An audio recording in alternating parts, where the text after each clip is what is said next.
I've always been terrified of failure. This may seem ironic to some of my teachers, considering how often I do it. But I like this delusion that I can excel at anything I do. And when I try and fail, this little part of me feels like it dies. But when I quit, I give up without even trying. I'm able to remain blissfully ignorant to my own imperfections for a little while longer. It was this kind of thinking that led me to hate art from a young age.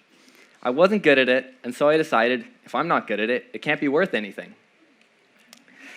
And it's not just art. I thought this way about a lot of things in a lot of areas of my life. There was one place, however, that I never felt this way. When I play sports, I know I'm meant to be there. I know it's what I'm meant to be doing. It just feels right. There's no part of me that's scared that I won't meet my own standards. Even if I'm the worst person there, the drive to get better pushes me. I haven't always felt this way, though. When I was 9 years old, I played in the local banjar with a few friends, or I guess at that point they weren't friends, from my local banjar. They would play on the soccer field every day, and one day it looked like fun, so I wanted to go join in. Me and my friend Dharma went and asked if we could, and initially they were skeptical of me, but quite open to Dharma, who's half Balinese and brown. Eventually, they let me play, but I wasn't really playing the same game. My mom remembers me coming home late after school, covered in mud, and sometimes I'd be crying. This was because a good day for me was leaving, having not been singled out and pelted with the ball. And these good days were pretty rare. This was my only experience thus far in mingling with the local community, and this was the only opportunity I had to connect with them. But without someone fostering a culture of inclusivity, the potential benefits of organized sport and this connection with the locals was lost, and my desire to play was almost diminished. Later on, when I was in grade 4 at Palangi, I was in a much safer environment, and I learned the joys of pushing myself through sport. It was welcoming to everyone, and everyone from grade 1 to 6 played together in harmony. Suddenly, I found myself organizing things. I was making teams, I was making sure everyone had fun and that everything was fair, and looking back, it's quite incredible that when I was only 11 years old, I managed to organize kids, some of who were older than me, and many of whom didn't speak the same languages. Within a year, I found myself, the school grew, and within a year, I found myself organizing up to 20 or 30 kids on any given day. In the moment, it felt like what I should be doing, because I wanted to play, but I had no idea the impact I was having on other students. At the beginning of grade 6, I missed a week of school, and a little kid came running up to me, and he said, "Henry, I'm so glad you're back. I've missed playing football." Now, I was confused by this. What would me coming back have to do with this kid's ability to play football? I later realized that without me there, they had failed to organize themselves. This was my first real lesson in leadership.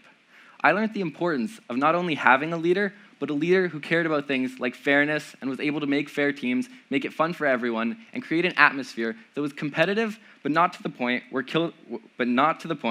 children were scared to try their hardest. Until the end of junior high, these had been my only 2 experiences of sport in Bali. I'd been tormented by the local kids, and I'd played on a dirty field at my tiny school with maybe 20 to 30 other kids in unorganized games, and if they were ever organized, it was by me. I began to feel resentful of this fact. I began to think, why can't I have more? Why did my parents raise me in this country that doesn't have the infrastructure for the kind of things I want to do? So I thought, I need a radical change. So I begged my parents to let me fly off to Canada where I could do everything I ever wanted. And so, that's what I did. I started Canadian school as a bit of a loner, having never moved schools and having no clue how to make new friends. I'd been a social butterfly my entire life, and I thought that this change of pace would bother me, but I actually liked being the kid who just sat in the library and read. But then, suddenly, something jumped out at me and brought me back to my roots. I heard about a dodgeball competition. I was so excited to have something to tether me back to that sport I'd been craving for so long. I remember running up to Mr. Olson, my PE teacher, who was the only person I'd talked to in that entire first month of school, and I asked him, what do I need to participate in this dodgeball competition? He said I needed a team of 8 people, and this was going to be a challenge. At that point, I didn't even know 8 people's names, let alone have 8 people that would be willing to go into battle with me. So I began the recruitment process. I walked up to one of the long tables at lunch and saw Brett and Jarvis, two kids whose name I knew purely because they were in my sports class, and I saw them participating more than most of the lazy kids at my school. This was possibly the most awkward interaction of my life. I remember walking up to Jarvis. I made my body all nice and small, and I said to him, would you like to join my dodgeball team? And thankfully, he said yes, because I have no idea what I would have done otherwise. Not only did Brett say yes, but Jarvis also said yes, and they convinced their friend Sahib, who had no athletic confidence whatsoever, to join as well. And I later learned this was Sahib's first time being asked to join any sort of team in his life. Over the next few weeks, I faced a lot of rejection, and I'm really glad for this, because it taught me that not everyone shares my undeniable love and passion for sports. But I did manage to find 8 people, and so when I went up to Mr. Olson with my list, I felt so proud of myself. We were going to be competing in dodgeball, and I was going to be able to show off my dodgeball prowess to the whole world. I'd been training with Pakwiti back in Bali, throwing those hard plastic balls you see rolling around the villages here. We'd throw them at each other, and I don't know how any school thought that was a good form of dodgeball. But anyway, I thought that once I crushed my new school in dodgeball, everyone would love me. Mr. Olson looked down at my little list and said, "What is your team name?" I thought to myself, oh God. I hadn't consulted with my team, and I had no idea what our name was going to be. I saw an apple on his desk, panicked, and squeaked out, "The apples!" That weekend, I was overjoyed that our tournament started that following week. And I remember sitting at lunch that following Monday, looking around as over the intercom I heard, "It's the Apples versus the Barbarians."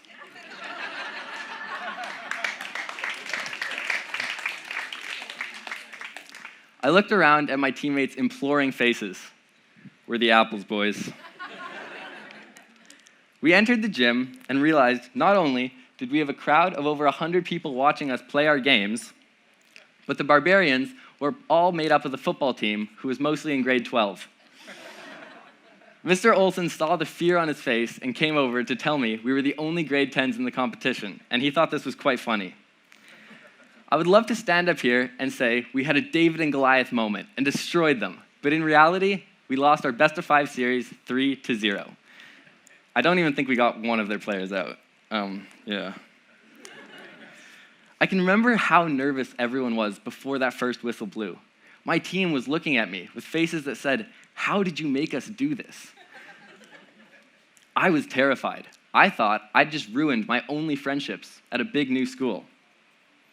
But after our devastating loss, I remember every kid on my team was just so happy and so grateful, or was just so happy about the experience. In the locker room after, we were laughing, talking, and all of my fear went away as I felt this camaraderie that Bryson spoke about earlier. I felt like I belonged. Every week, we had a game, and we finished the season 0 for 8. Out of the 26 sets we played, we only won 2. Now, you'd think this would dismay us, but it didn't. We loved it, and we loved the experience, and that's why I think sport is so beautiful. My greatest memory is not of winning a championship or getting a prize. It's of losing 8 straight games with a bunch of misfits who went on to become my best friends. At the time, us coming together just felt natural. If they felt like my people. But looking back, it was likely my international background, having grown up in Bali, that led me to a group of kids that didn't meet the mold for a stereotypical Canadian farm boy. We had Brett, who was first-generation immigrant from Poland, Jarvis, who was one of only 2 black students at our school of 1,600 kids. We had Sahib and Kyle, who were both first-generation from Pakistan and India, and Chloe, who was the most quote-unquote Canadian of us all, and she'd come from the West Coast and was openly gay in a farming community that wasn't very progressive. Once again, sports had helped me to cross a cultural barrier that I previously found impenetrable in my experience with the locals in Bali. What made the sports experience so great was that it was accessible. It was dodgeball. It was easy to learn, no one was taking private dodgeball lessons, and it was accessible to...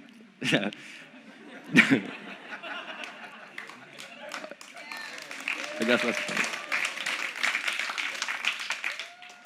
Kids who would never have appeared naturally athletic suddenly got the chance to compete in a competition, even if they had never been previously chosen for basketball or baseball or any of the bigger sports at my school. I can still remember Sahib saying to me after our first game that it was the worst experience of his life.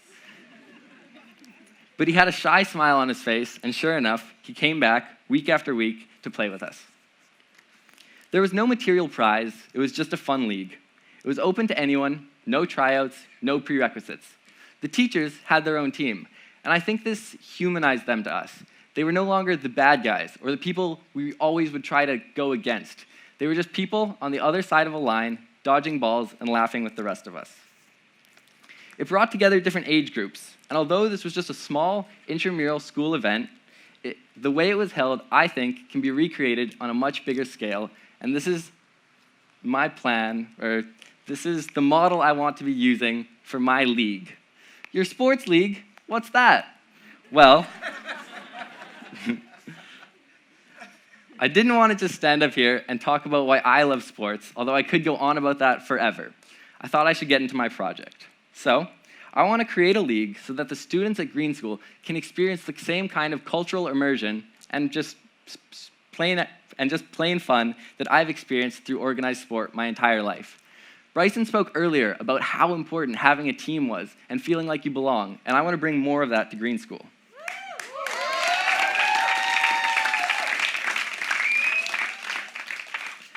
Truthfully, I was really scared to come up and talk about this today because I'm still at the early developmental stages of my process.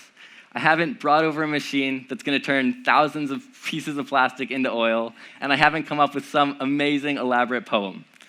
But someone very wise reminded me that I'm not a failure. I'm just at a different stage in the process, and this is a feeling I've dealt with countless times when jumping into a new sport. So thank you, Evo Harriet, for your endless support and optimism.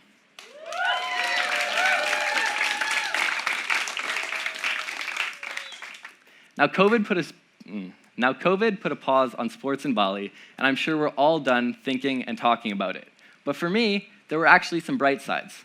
I got to be isolated alone in Japan with no access to people or sports. And yeah. This showed me just how important both were to my mental health. Green School does a great job of mixing local and Western people and ideals, but I always think we can do better. One thing that disappointed me was last year, in our sports programs, we didn't have any connection with the Cool Cool program. And I know that they have a bunch of students that would love to come out and play with us because they joined us for impromptu after-school soccer matches. One organization that let me down last year was the Bali School Sports Association. The BSSA turned out to be a poor representation of sports in Bali, as it didn't involve any of the island's local schools. It was only international schools. Not only this, but we practiced for 3 months, only to play three 15-minute games on an undersized pitch. Now, don't get me wrong. This was a great experience, as I'm sure my team would agree.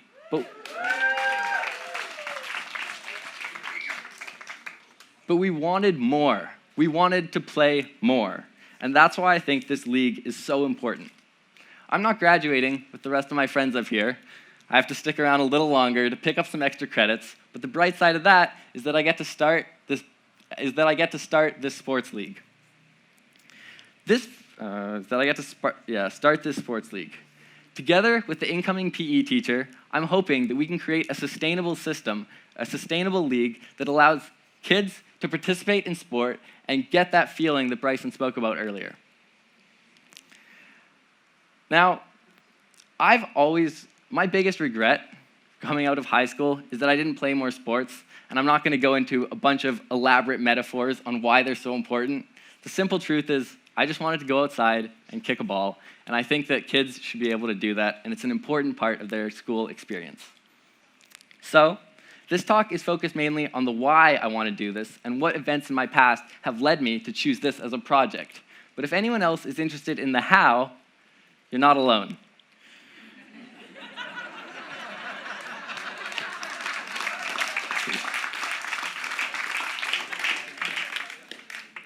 Truthfully, I don't know how I'm going to do this. I've contacted a few schools, but it's been a difficult start. So I'm hoping that Finn from grade 10 will be able to assist me, and also the incoming PE teacher. But I believe that by this time next year, we will have some sort of league set up with 5 or 6 local schools participating, so the kids will be able to graduate without my same regrets. I'd love your support in bringing this vision to life.